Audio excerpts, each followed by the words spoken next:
This is CBC Winnipeg News.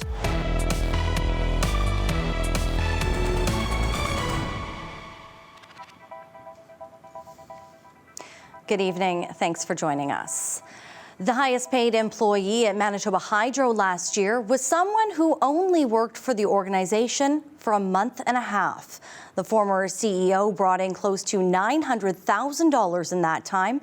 But one business instructor says the massive payout shouldn't come as a surprise. The CBC's Ian Fraze explains.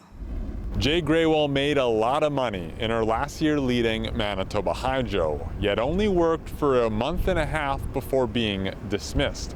A business instructor says that's likely to spark some public outrage, but says it's the price Hydro has to pay for CEOs. The public really needs to understand that to attract and retain quality people, to ensure our institutions and our major organizations funded by the taxpayer are well managed, you're going to have to pay a lot for it. In 2024, Graywall earned just over $880,000, according to new compensation disclosures. That's well above the more than $500,000 she earned for the entirety of 2023.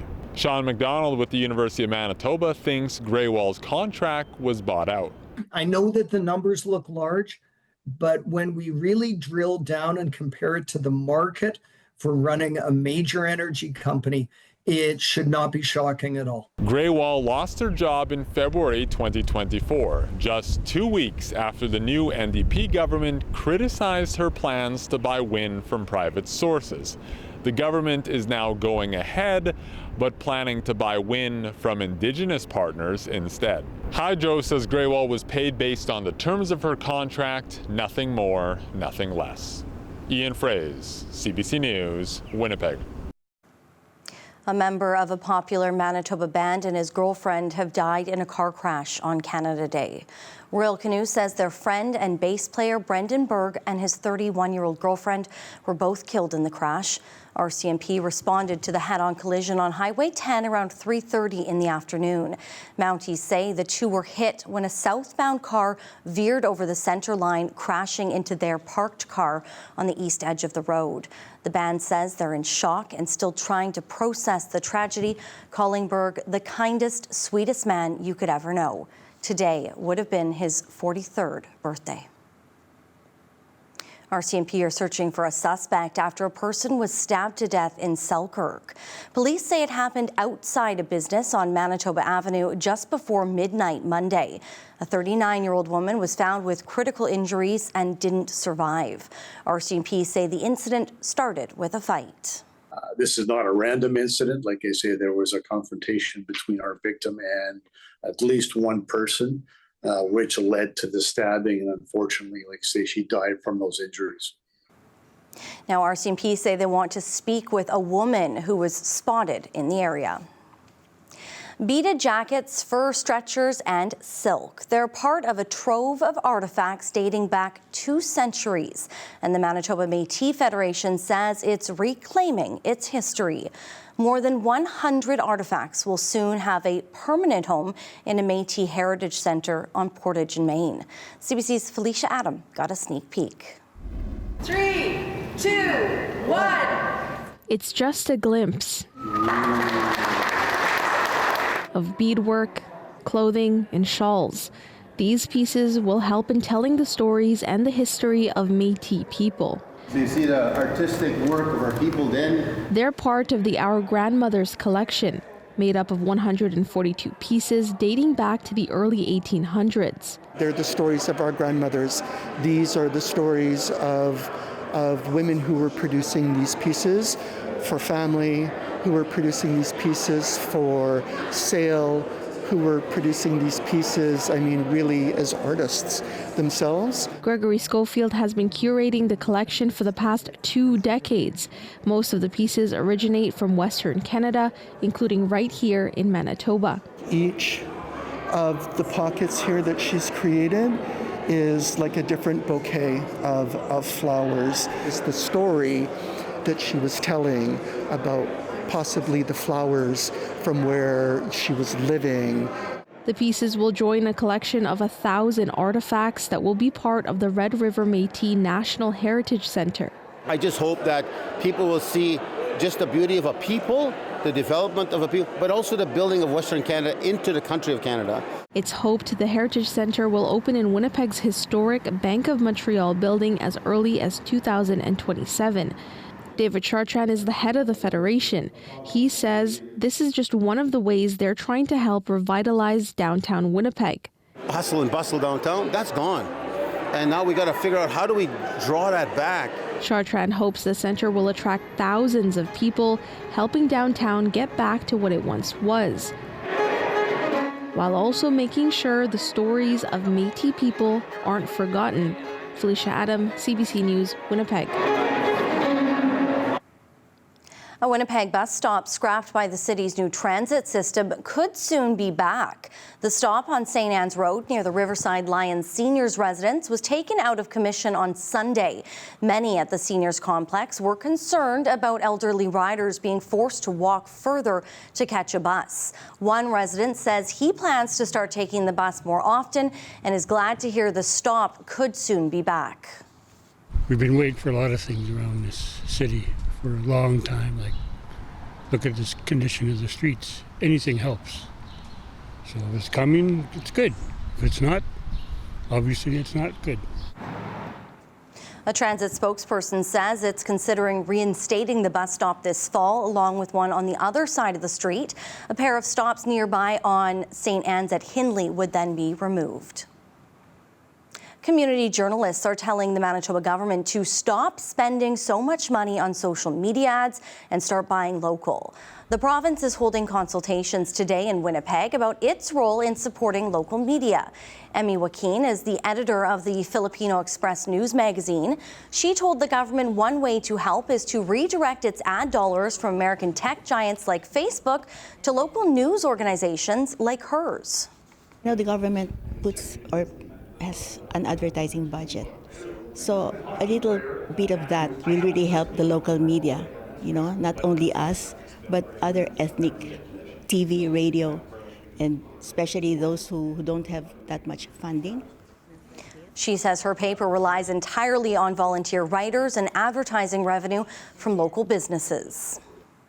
Dozens of people became Canadian citizens yesterday at 3 different ceremonies here in Manitoba. It was a day to celebrate and look back on the journey to become Canadian. CBC's Gavin Axelrod takes us to some of those ceremonies. Taking the oath of citizenship, becoming citizens on Canada Day. You are now Canadian citizens. A day almost a decade in the making for Kelly Nguyen. First thing came through my mind was, wow, so I'm here today. It's really happening. And the second thing crossed my mind is my late mom. She's always been supporting for me to have a better life. Every moment when life hit me, I always think of my mom, and I always think of why did I choose to come here in the first place? 41 people from 14 different countries became citizens at this ceremony, a time to reflect on the journey and set goals for the future. I can finally achieve my dreams. I can aspire to be whoever I want to be. I'm not there yet, but I'm certainly on the right track. Congratulations. Dozens more people also became citizens during a ceremony at Assiniboine Park. I have been longing for it, and now the time has come for me to get it. I'm very happy. Back at the stadium, a few words of encouragement for those still waiting to take the oath. Think about why you book your one-way ticket, go into that airplane, and come here. On a day they'll never forget. Gavin Axelrod, CBC News, Winnipeg. Weather specialist Riley Lachuk in now. Riley, those colors are back behind you, and it has been a scorching day. Yeah, and we are looking at temperatures, Brittany, even hotter as we get into the next couple of days across southern Manitoba and even into parts of the north. So a heat warning in place for the city of Winnipeg, the Interlake into northwestern Ontario, stretching back into Brandon and right along the international border. We also have an air quality statement in place still for Flin Flon, the Pas into Lynn Lake. You can see some of that haze on visible satellite as it sunk a little bit further south, helped by a bit more of a northerly flow. We'll start to get that wind shifting around to more of a southerly flow as we get into the next couple of days here, and that will help clear our skies here in southern Manitoba, but pose more issues into parts of the north as we get toward the weekend. Temperatures this afternoon, 28 in Winnipeg, officially got to 29 at the Forks, 28 in Brandon, Thompson, 23 degrees, very seasonal even into parts of northern Manitoba. So we're looking at a mostly clear sky overnight tonight, 14 degrees, mostly sunny into the day tomorrow, and then we're looking at a hot and humid one, Brittany, 32 degrees. It gets warmer from this in your long range. Sunglasses, sunscreen, and Yes. lots of water. Thanks, Riley. You're welcome. The price of pot is on the rise. Manitoba has increased the markup. That's the extra cost the province's cannabis distributors slap on the products it sells to retailers. And while store owners may be lamenting that move, the province is offering them a consolation. A promise something they've long wanted is on the way. The CBC's Ian Fraze explains. They'll all likely increase a little bit. Just about everything in this cannabis store is going up in price, thanks to Manitoba Liquor and Lotteries. This is just an additional measure that is going to burden us even further. All retailers buy cannabis products from Liquor and Lotteries, which charges a markup. That figure was 9%. As of June, it increased to 11%. Government Minister Glenn Simard says the higher markup reflects that the industry is maturing, but he did not explain why it's necessary. I think to the customer, they won't notice a big difference. But Melanie Bukavich with Mystique Cannabis says higher prices are a strike against an industry still battling the illicit market. We want to be able to compete meaningfully on pricing. There's also an excise tax of $1 on every gram of cannabis. That rate hasn't changed, even as the number of new stores has soared, driving down prices. Blissful Bloom on St. Anne's, how can I help you? One of those new stores belongs to 23-year-old Brendan Swarchuk. He notices the higher markup when he's buying product for Blissful Bloom. I'm not making small quantity purchase orders. They're thousands of dollars most times. He says another part of the provincial bulletin announcing the new markup caught his eye. The promise Manitoba may stop forcing cannabis stores to cover their windows. Sunlight. Like, nobody likes a store that doesn't allow sunlight in. Some other provinces have stopped blocking windows because of crime. You can have many incidents that put people at risk, and it's not visible to the exterior. Simard says the government is still mulling the window question. Ian Fraze, CBC News, Winnipeg. Representatives from Canada's auto industry and the big three automakers were in Ottawa to meet with Prime Minister Mark Carney.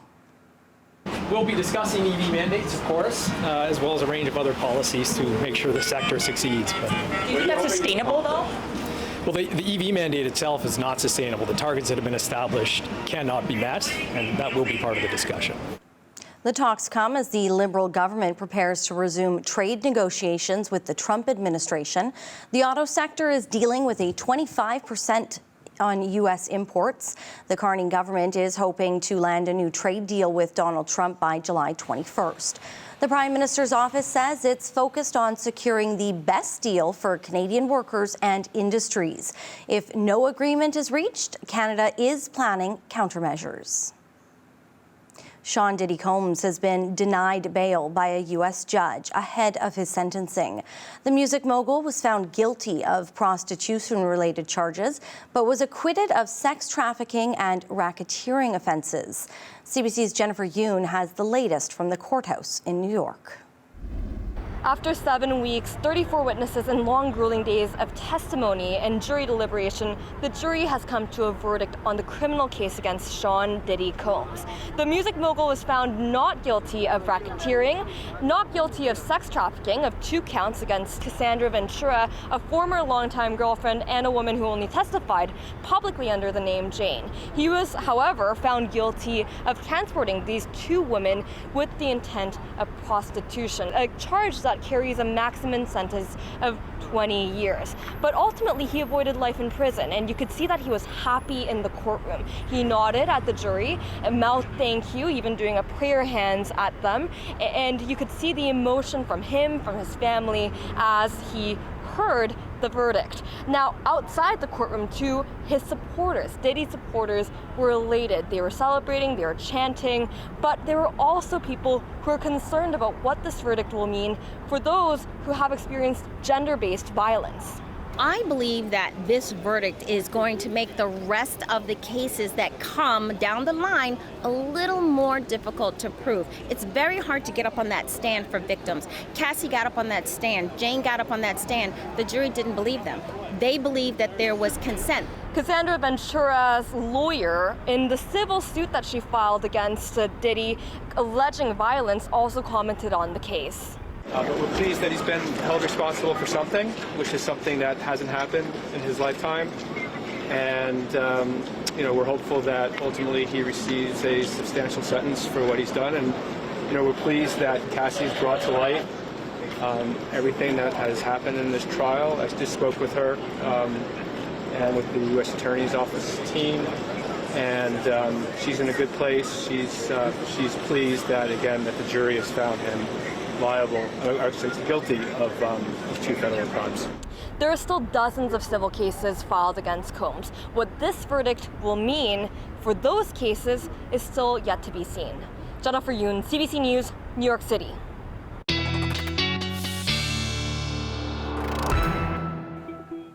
Riley's back in now. Happy to be back beside you after a couple days away. It was a hot one yesterday, followed by a stormy night, and kind of perfect to open the window to sleep with, though. Oh, yeah. Nice window open sleeping weather. Tonight shouldn't be bad either, but we are looking at some humidity building in as we get into the next couple of days, and that will fuel that thunderstorm risk even further. I want to show you a picture. This was taken in Southport last night. Thank you, Clark, for sending this picture in of that storm that rolled through Portage La Prairie. Did see some hail out of some of that thunderstorm activity as it pushed southeastward into the Red River Valley as well. So thanks for sending this picture. And I have another one that was taken over the weekend from Warren at Cormorant Lake. Nice sunrise into that part of the province as we've gotten some sunshine and some warmer temperatures. Thanks to high pressure, kept us nice and clear. That does change, though, as we get into the next couple of days. So as this high departs, in behind that, a weak area of low pressure pushes into northern Manitoba. And along this surface trough, potential for maybe a little bit of extra cloud as we get into the day on Thursday. But once we get some daytime heating and some humidity in place, this does fuel the risk of some thunderstorm activity as we get through the later afternoon into the overnight hours into Friday morning. So keep that in mind that we could get some rumbles of thunder as we get through the evening hours Thursday into Friday. Behind that, a pair of low pressure systems and a cold front pushes through on Friday. And what this does is give us a fairly good chance of seeing some rain showers into Friday morning, but also the risk as we get later in the day, once again, with some daytime heating, of seeing some thunderstorms bubbling up, particularly into the southeastern part of the province. So a bit of a trade-off the next couple of days, some heat and humidity, but also fueling that risk of thunderstorm activity. Now, this map here shows us that greatest likelihood where we could see some of that storm activity bubbling up. This is into the evening hours on Thursday, really anywhere south of the Pas through Swan River into the Parkland. This isn't any indication of where you'll see thunderstorm activity. It just simply shows us the areas where we have the ingredients in place, the heat, the humidity, some of the science that goes up in the atmosphere above us, pointing out the risk there that we could see some high winds, some hail, some heavy downpours as we get into Thursday. That risk does shift as we get Friday into the afternoon hours, into southeastern Manitoba, into northwestern Ontario. I do have that risk into the afternoon hours for Winnipeg as well as we get into the day on Friday. For Thursday, though, 31s and 32s across southern Manitoba. Tack 5, 6 onto this to factor in the humidity, so feeling closer to 38 into Friday, Brittany, 33 degrees, feeling closer to 42 as we get into the day on Friday. Welcome summer. Yeah. Okay, thanks, Riley. Nearly 7 dozen Canadians have been named to the Order of Canada, including a longtime sports broadcaster from Winnipeg. Scott Oak was among those to receive the Order of Canada this year. Oak co-founded the Bruce Oak Recovery Centre, an addiction treatment facility built in honor of his son, who passed away of a heroin overdose at age 25. He says the centre is making a difference, and this award is for all who helped make it a success. Bruce Oak so far has graduated about 450 guys. There are 140 odd jet sweaters that hang in our gymnasium, each of those standing for 1 year of sobriety. A year of recovery is a milestone. So, Bruce Oak is making a difference. And Vancouver-born actor Ryan Reynolds was also awarded during the Canada Day celebrations in Ottawa.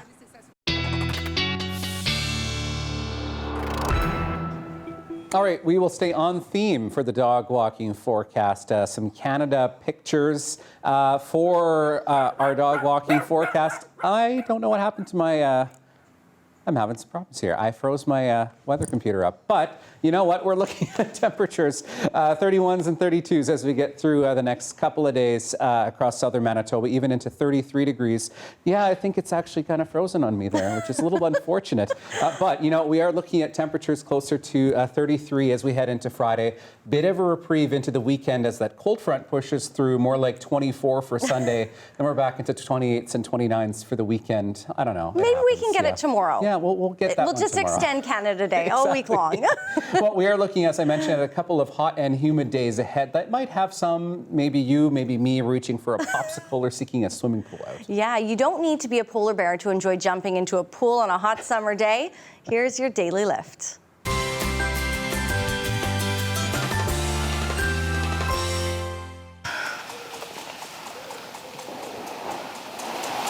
Okay, this zoo in southwestern Germany finding ways to help its animals in this weather. They're having a persistent heat wave, nice cold showers, frozen treats, a little extra icing on the cake. Contrary to common belief, polar bears can handle heat like most other animals, provided they have a chance to cool down later. The country is seeing its hottest day so far this year as temperatures hit 37 degrees Celsius. And I am living for the animals that are getting sprayed with water. That's what I want someone to do to me. We've got to find a sprinkler. I know, exactly. We'll be searching for those sprinklers tomorrow and for the rest of the week. Yes. Have a wonderful night. We'll see you back here tomorrow. See ya.